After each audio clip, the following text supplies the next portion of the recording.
Welcome to Character Building Seminar with Pastor Stephen Wallance. Lesson 3, Part 3.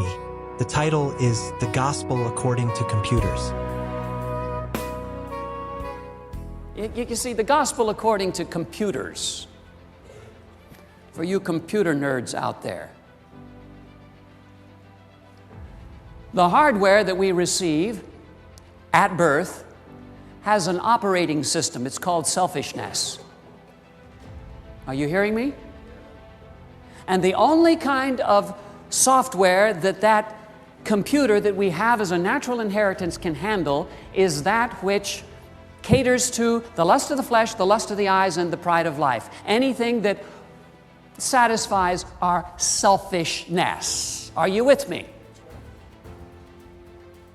And if you try to put spiritual software, spiritual programming into such a computer, it will crash. Do you hear what I'm telling you? It can't handle it. The software that promotes faith, hope, and love cannot be handled by our natural operating system, which is selfishness. That's why we have got to have a radical change. We have got to have a change of operating systems. Amen.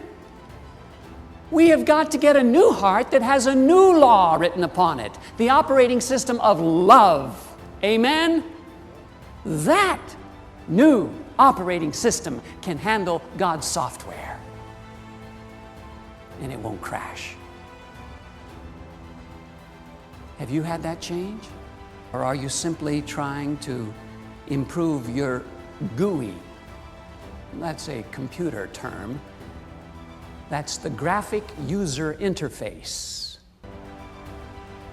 A selfish man can put up a pretty flashy GUI, graphic user interface, and fool others into thinking he's something he's not. And by the way, when right actions are motivated by right thoughts, they're genuine revelations of God's love, God's character. When they're not motivated by right thoughts, then they are only hypocrisy. They're only whitewash.